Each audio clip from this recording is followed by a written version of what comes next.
وعجل فرجہم، کہ جانتے ہوں، لیکن جب خدا سے مخاطب ہو تو یہ نہیں کہا جاتا کہ ہاں میں جانتا ہوں، بلکہ اللہ بہتر جانتا. کلام یہ ہے جناب خاتم، یہ نہیں فرماتے ہاں میں جانتا ہوں. کہا کہ اے میرے حبیب کیا آپ جانتے ہیں میں نے آپ کو سب پہ کیوں فوقیت دی؟ کہ اللہ بہتر جانتا. جس کو انتخاب کیا وہ نہیں جانتے ہوں گے کہ ان کو کیوں انتخاب کیا گیا ہے؟ کہ اللہ بہتر جانتا ہے. کہ میرے حبیب اگر میں سب کو آزاد چھوڑ دیتا تو جو سب سے اخلاق میں آگے پہنچتے وہ آپ ہوتے. انکا لعلی خلق عظیم، آپ خلق عظیم کے مالک ہیں. آپ اپنے دشمن سے بھی مسکرا کے پیش آتے ہیں. عزیزان گرامی، حبیب خدا کا، امیر المومنین کا بھی یہی روش تھی.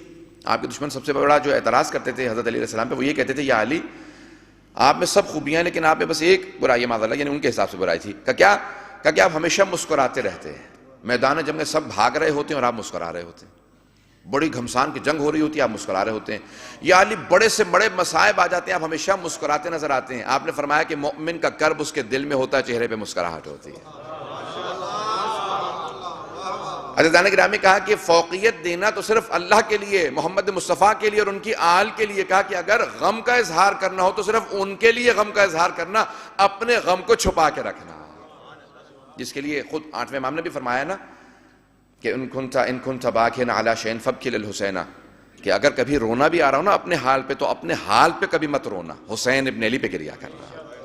یعنی ہر چیز میں اگر رنگ دینا تو محمد و آل محمد کے لیے. خوشی کو بھی رنگ دینا، یعنی اپنے بچوں کا عقد بھی رکھو تو اہل بیت کی کسی خوشی کی مناسبت پہ رکھو. اگر کوئی غم بھی ہو تو انہی کے مصائب کا ذکر کرنا، اپنی خوشی اور غم کو بھلا دینا، ان کے غم اور خوشی کو فوقیت دینا. اگر بات واضح ہو رہی ہو عزیزان گرامی تو توجہ ہے نا مجمع کی میرے ساتھ. تو اب ختم مرتبت کو اللہ نے کہا کہ میرے حبیب کیونکہ اخلاق کے اندر آپ خلق عظیم کے مالک، جناب ختم مرتبت کا اخلاق فوق العادہ تھا. آپ کا اخلاق ایسا تھا کہ جو دشمن بھی دیکھتا تھا. مشہور معروف واقعہ سب کے ذہنوں میں آ جائے گا، سب اشارہ کر کے آگے بڑھنا چاہتا ہوں کہ ایک مشرکہ ہر روز پیغمبر اسلام پہ اونٹ کی اوجڑی پھینکا کرتی تھی. جہاں سے پیغمبر کا راستہ تھا وہ اپنے بالا خانے پہ چلی جاتی تھی، چھت پہ چلی جاتی تھی اور اونٹ کی اوجڑی پھینکتی تھی. ایک دن اس نے اونٹ کی اوجڑی نہیں پھینکی.